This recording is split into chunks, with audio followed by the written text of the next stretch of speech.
Hello guys! For today's video, gagawa na tayo ngayon ng mga series of episodes ng mga travel tips. So, kagaya ng mga ganito na mga sit-down videos. So, if ever may mga questions kayo, just comment down below. And by the way guys, I'm Joyce Corospe. So, more on travel and lifestyle yung mga contents natin. So, if you're new here, just click the subscribe button below para updated kayo sa mga upcoming videos natin. So, itong first episode natin, ang topic natin ay yung things you should know before flying alone for the first time. Itong first topic natin, sobrang lapit niya sa puso ko kasi ito yung una na nag-trending sa isang social media account ko. So, more than 1M na ngayon yung views niya. Yung mga i-mention natin dito ay for domestic and international siya, pero based siya sa mga na-experience ko. Number 1 is online check-in. So, pwede na tayo mag-online check-in 48 or 24 hours before yung flight natin. So, for example, ang flight niyo is January 5 ng 8 p.m. So, pwede na kayo mag-online check-in ng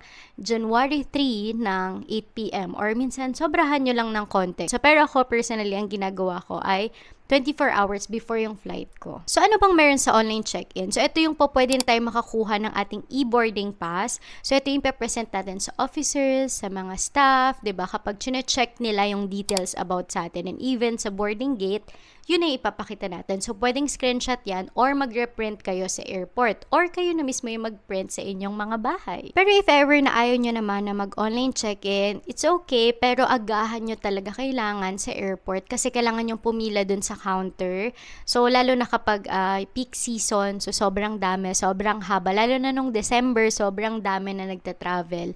So, for sure, kulang kung isang oras lang yung iaalat nyo. Dapat, depende talaga sa month na magta-travel kayo. Number 2 is prepare your travel documents. So, ito yung ating passport, yung mga government ID. So, kung domestic is okay na yung mga government IDs natin. If ever, pwede kayong kumuha ng mga police clearance, NBI clearance. So, yan yung ibang mga alternatives if ever wala kayo ng mga physical IDs.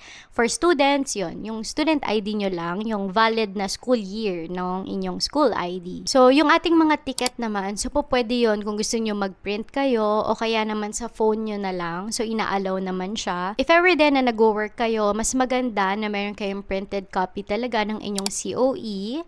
So, maganda din na dala nyo yung inyong company ID. So, para if ever na may mga questions, ready din naman kayo. O pwede rin kayo mag-prepare ng inyong bank accounts. Yan, yung mga bank statements. Pwede kayo mag-request sa inyong banks o kaya yung screenshot ng inyong online banking. So, just in case lang naman na tanungin kayo. Number 3, check required forms to fill out. So, ito yung e-travel natin if ever na mag-international flight kayo. So, may mga countries din na may mga arrival cards or arrival forms na kailangan nyo ring fill upan. Like, alam ko sa Singapore, Thailand, sa Taiwan, alam ko meron na rin sila ngayon. Australia, sa New Zealand. So, yan. Kailangan yung i-prepare din yon. So, wala lang akong naririnig pa na sa domestic, so like sa around the Philippines, na may mga ganun tayong form na kailangan fill upan. So, I think for this, ay for international to. Meron pala akong tips sa inyo. So, nung bata pa lang kami, mga grade 4, grade 5, ganyan, nagta-travel na kaming family. So, ang tinuro sa amin ng aming parents is mag-ready kami ng index card. So, doon nakalagay yung mga travel details like yung flight number, kung ano yung return dates, ano yung hotel, address, ganyan. Para pag nag-fill up kayo dun sa form, nandun na lahat yung details. So, hindi nyo na kailangan, lalo na yung passport number nyo if hindi nyo solo. Yun, para hindi kayo pabukas-bukas ng bag ninyo, ng passport ninyo, para iwas na mapunit siya or matapunan or what. So, mag-ready kayo ng ganon. Lalo na if first time ninyo, diba, mas maganda na yung mga details is nandoon talaga sa isang paper, isang notebook, or index card na pwede nyong ilagay. Number 4 is know your baggage allowance. Ito na yung topic na sobrang daming mga nagtatanong talaga kasi naman may time talaga nakakalito. So, ang ginagawa ko, chine-check ko pa lang, before pa lang ako bumili ng ticket, yun, kung ano yung baggage allowance na meron. So, kalimitan naman talaga is yung 7 kg na hand carry natin. Yun yung pwede nating dalan hanggang eroplano. So, kung meron man kayong additional na check baggage, yun yung kalimitan ay merong 20. So, 20 kilogram. So, yung ibang airlines is meron na silang 10 kg lang. So, pwede ka nang mag-check-in ng inyong baggage. Nakalagay din doon kung ilan yung luggage na pwede. So, if nakalagay is 1 times 25, so isa lang yun. So, kasi yung iba, ginagawa is sineseparate. So, ito, total nito is 25, which is hindi po pwede. So, ang ipapagawa sa inyo sa airport, kalimitan ay parang vina-vacuum. So, sinisealed. So, para maging isa siya. Pero, mahal yun. So, hindi ko pa rin naman siya na-experience. So, yun. Nasa inyo yun kung gusto nyong gumastos pa ng separate. So, pero, kalimitan naman is isang luggage kahit maximum ay 30 kg. Yun yung una kong na-experience na mabigat talaga. And by the way guys, may mga airlines talaga na strict. Like pag sinabi nilang 7 kg, dapat 7 kg lang talaga yung hand carry ninyo.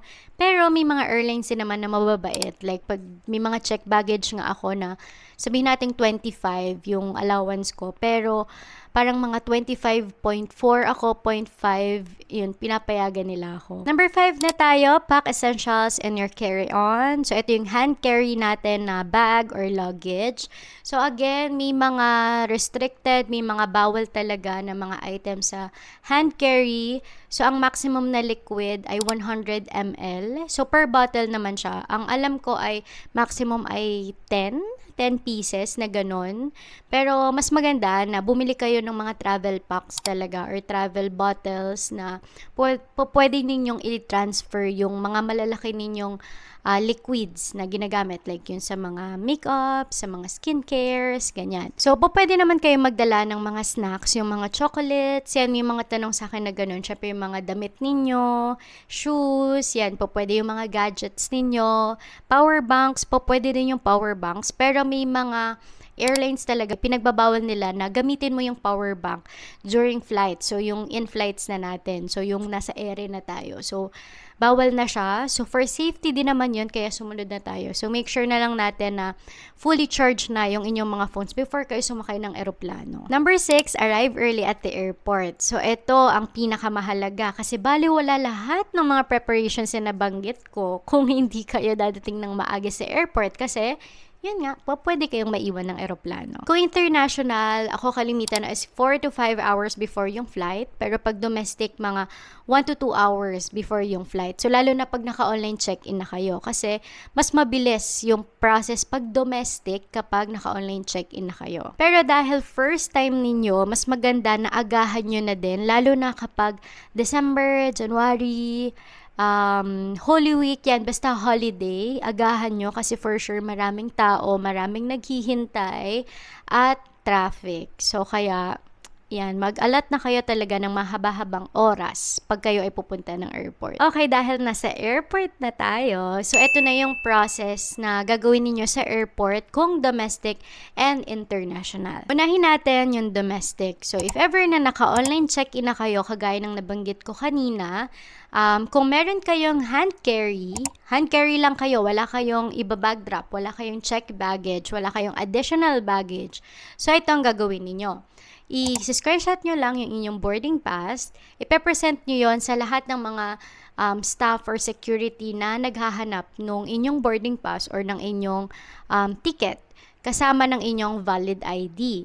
So, ang gagawin nyo lang, ipepresent nyo yon, papasok na kayo ng airport, then, diretso na kayo, hanapin nyo yung domestic na inspection. So, security check. So, mag-x-ray kayo, yun nga, pipila kayo, i-check yung dala-dala ninyo ng mga luggage. So, if ever meron kayong laptops, tablet, so kailangan nyo siyang ilabas sa inyong bag, ilagay nyo sa tray, then i-x-ray nila yon. Pati kayo, i-x-ray din nila kayo. Then after nun, ay kukunin nyo na yung inyong mga bagahe. Make sure na hindi kayo nakalimot ng anumang mga gamit ninyo, yung wallets, phones, ganyan. And after nun is pupunta na kayo sa inyong boarding gate. If ever ang nasa boarding pass ninyo is TBA, so ibig sabihin nun wala pang assigned gate sa inyo. So ang gagawin niyo paglagpas niyo sa security, hanapin niyo yung monitor or yung TV doon, hanapin niyo yung inyong flight number. So nakalagay naman doon kung Manila to ganon, tapos ito yung flight number. Hanapin nyo doon, then makikita nyo kung meron na kayong boarding gate. If ever wala pa, wait lang kayo konti. Then, after nun is i-check nyo na, puntahan nyo na siya agad. At ito yung number 1 reminder ko talaga, lalo na kung first timer ka. kung nalilito ka na, hindi mo na alam yung gagawin, magtanong kayo sa mga security or sa mga staff na nakita nyo doon. Okay? Ang boarding time natin na nandun sa ating e-boarding pass is yun yung time na pwede na kayong pumasok ng eroplano. International na tayo, so ang unang gagawin ninyo is i-prepare nyo ang inyong passport at ang inyong ticket. So, pwedeng e-ticket, yung nasa phone or tablet, or naka-hard copy, so printed. So, kung nag-print kayo. Sa pagpasok nyo ng airport, ang una nyong gagawin is hanapin yung travel tax counter if hindi pa kayo nagbabayad ng inyong travel tax before kayo nag-book ng inyong ticket. So, ang gagawin nyo lang doon ay ipapresent nyo yung inyong passport, tapos yung inyong ticket. So, tapos magbabayad na kayo, then saka kayo mag-proceed, hanapin nyo yung monitor or yung TV doon, then i-check nyo yung inyong flight number kung anong counter kayo naka-assign. So, pila kayo doon, ipapresent nyo is yung inyong passport. So, kalimitan passport na yun, tsaka yung receipt ng travel tax. If ever man na nakapagbayad na kayo online, okay na yun, I think mag-a-appear na yun sa kanila. So, ang gagawin nyo lang is, bigay yung passport, bibigyan nila kayo ng inyong boarding pass. So, yun yung hard copy ng boarding pass natin. Then, kung meron kayong baggage, yun, may check baggage kayo, yun, i-check din doon. If ever man na meron kayong mga connecting flights, so sa counter pa lang sa Pilipinas is bibigyan na kayo ng 2 boarding pass if direct. Pero kung self-transfer kayo, doon pa sa susunod na airport kayo makakakuha ng isa pang boarding pass. And after makakuha ng inyong boarding pass, so syempre wag niyo kakalimutan ng inyong passport. Okay, so proceed na kayo sa immigration. Sa immigration natin, yan, gagawa tayo ng separate pa ng mga contents sa mga na-experience ko, ano mga questions sa immigration. So, pero after ng immigration, pupunta na kayo sa inspection. Ito yung security check na una doon sa domestic, diba?